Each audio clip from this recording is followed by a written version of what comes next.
जय श्री कृष्णा। राधे राधे। आज आप सुनेंगे जेठ माहे के मंगलवार को 12 मंगल और बुधवा मंगल कहते हैं। आखिर इसे 12 मंगल क्यों माना जाता है?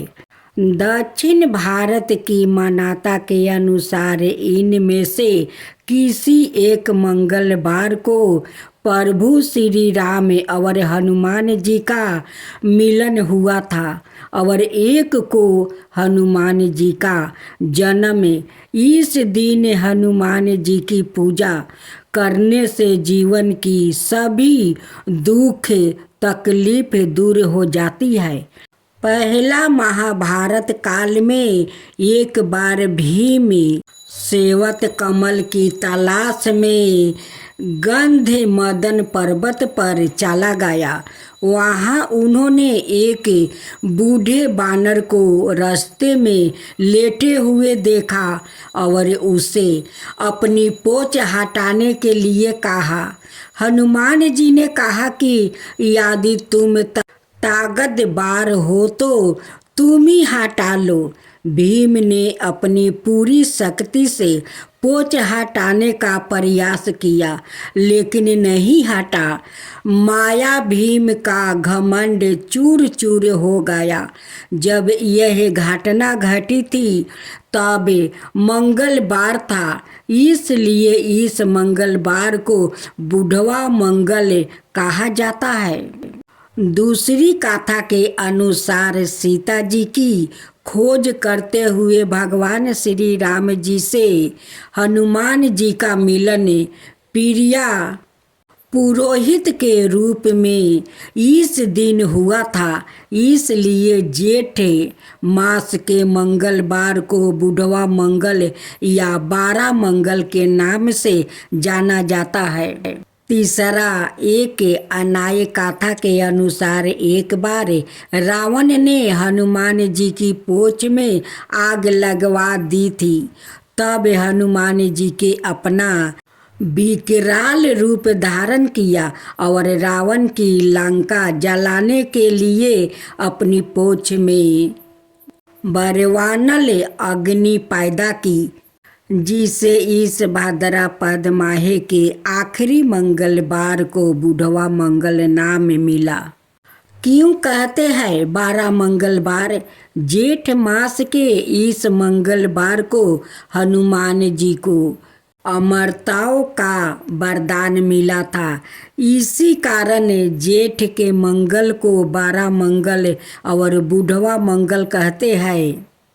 उत्तर प्रदेश में जेठ मास में आने वाले हर मंगलवार को बहुत ही शुभ माना जाता है।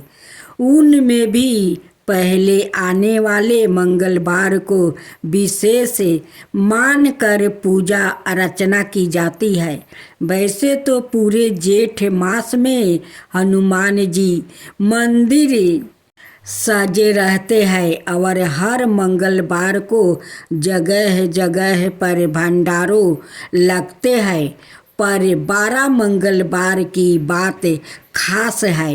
यह दिन केवल एक ही धर्म का परिचय नहीं है बल्कि सबर धर्म एकता का प्रतीक है। पहले अवध के नवाब ने की थी। नवाब मोहम्मद अली शाह का बेटा एक बार गंभीर रूप से बीमार हो गया। उनकी बेगम रूबिया ने कई जगह उसका इलाज करवाया लेकिन वो ठीक नहीं हुआ।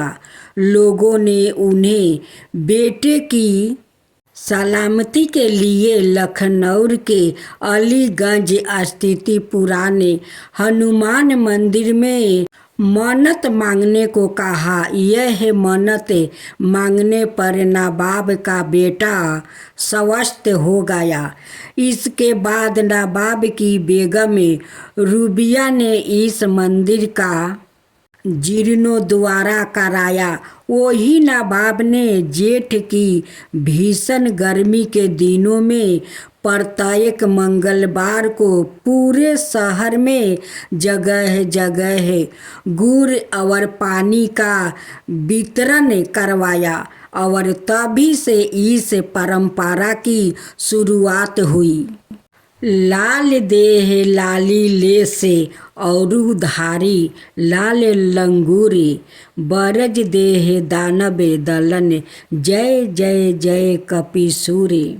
बुढ़वा मंगल उत्साह बानर जी की वृद्ध रूप के लिए किया जाता है। यह उत्साह जेठ माह के चारों मंगलवार को आयोजित किया जाता है, जिसे प्रचलित भाषा में बूढ़े मंगल के नाम से भी जाना जाता है। बुढ़वा मंगल हिंदुओं का एक महत्वपूर्ण पर्व है। इसे भारत में वानर राज राम भक्त हनुमान जी की वृद्ध रूप की पूजा की जाती है। श्री हनुमत शक्ति और ऊर्जा के प्रतीक है। वो जादुई शक्तियों और बुरी आत्माओं को जीतने की क्षमता रखने वाले देव के रूप में पूजा जाता है। भगवान शिव के अवतार है हनुमान। भगवान हनुमान को महादेव का 11वां अवतार भी माना जाता है।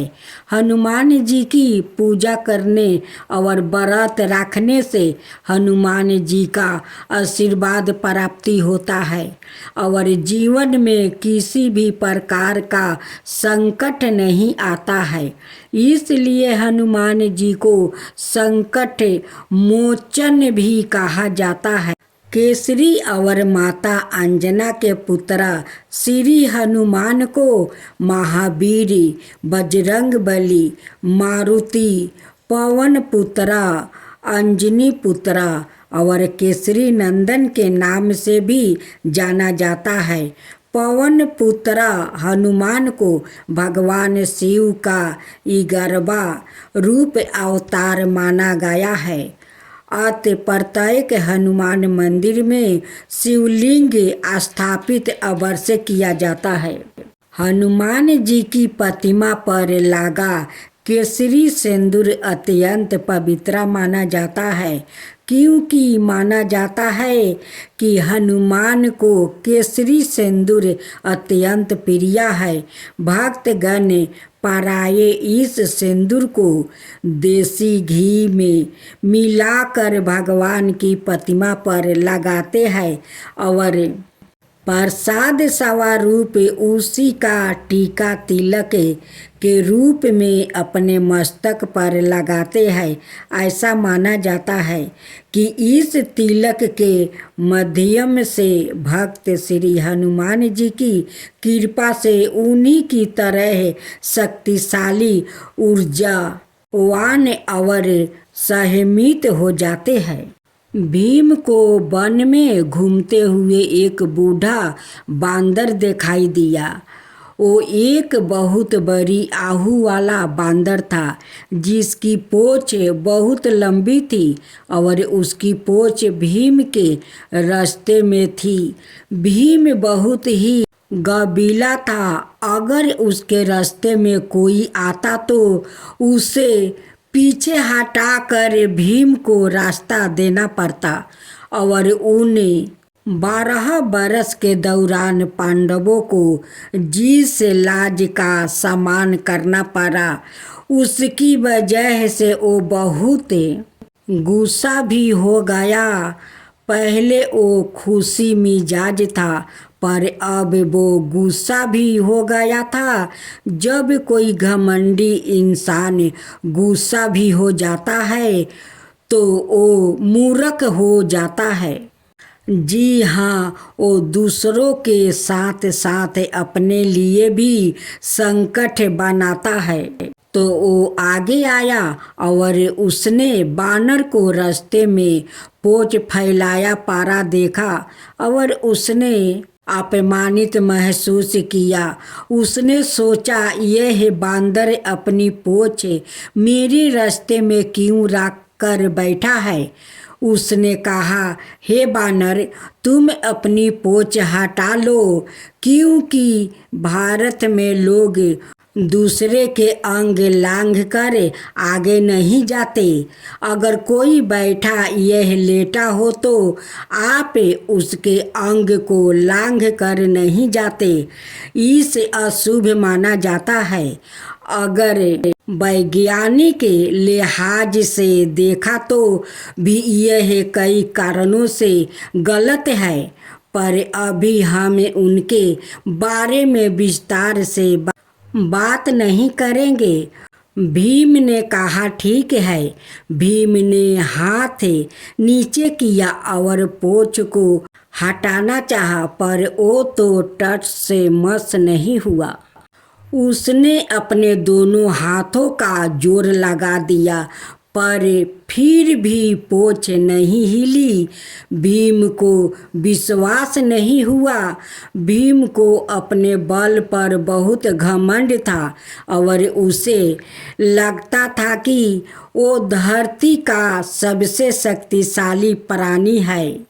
नागाओं द्वारा दिए गए 9 पाषाण घोल से उसकी ताकत और बढ़ गई थी। वो हमेशा अपने बल को बढ़ाने के लिए कसरत करता रहता है और आज एक बांदर की पूंछ नहीं हिला पा रहा है। वो इस अपमान को सह नहीं सका।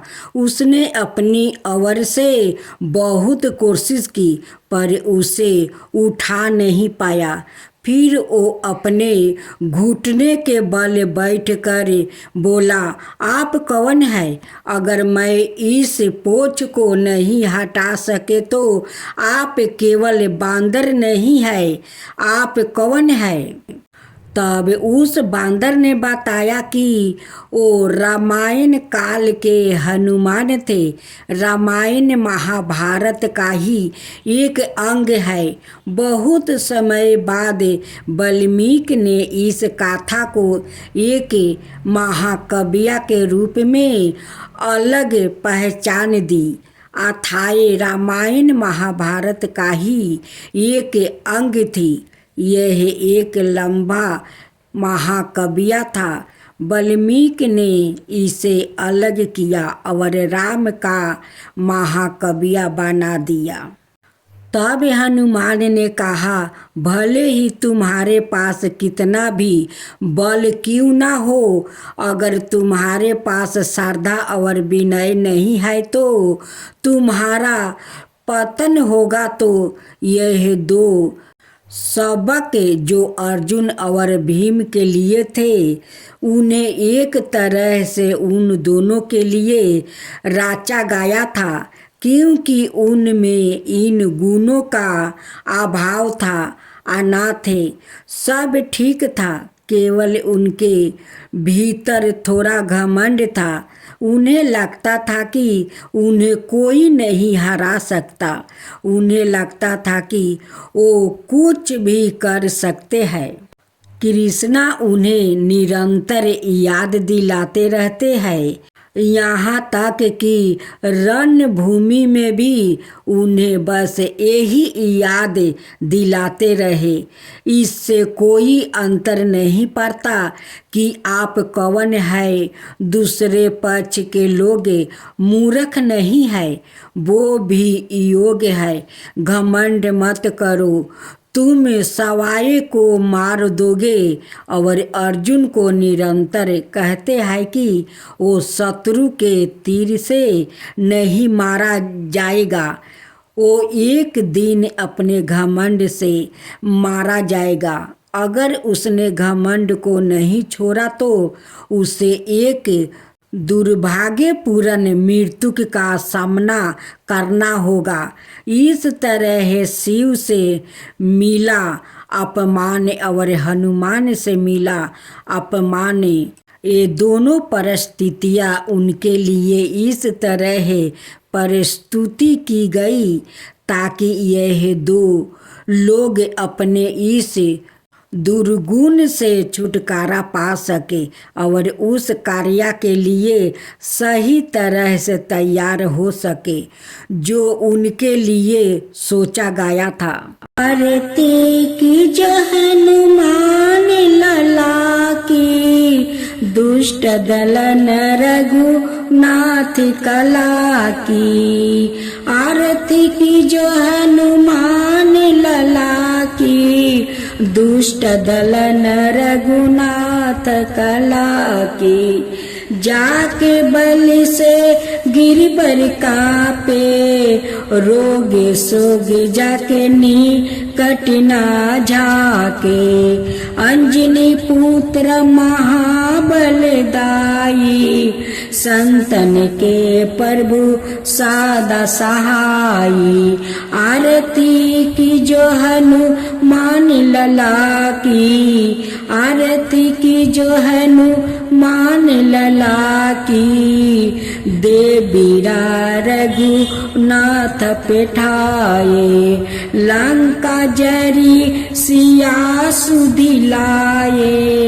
लंका सुकोट समुंदर सिखाई, लंका सुकोट समुंदर सिखाई।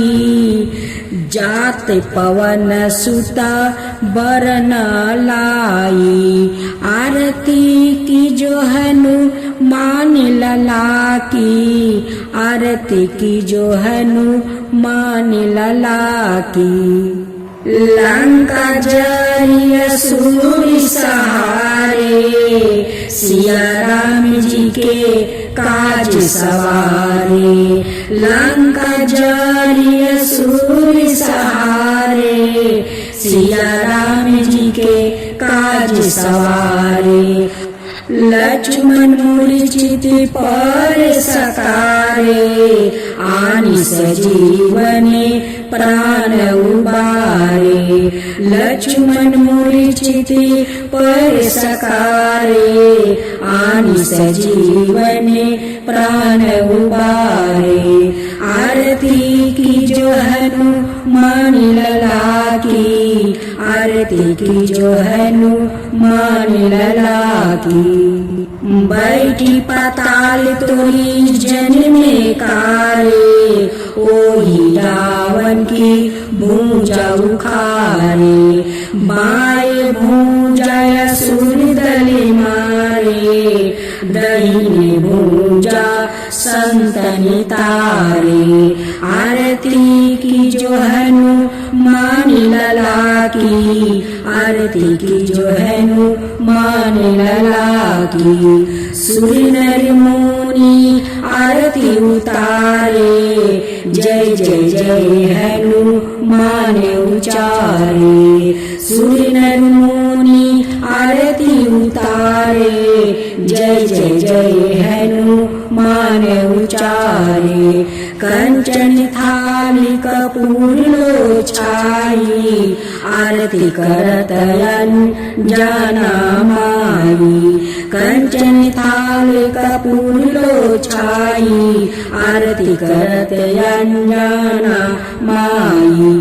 आरती की जो हनुमान लला की, आरती की जो हनुमान लला की।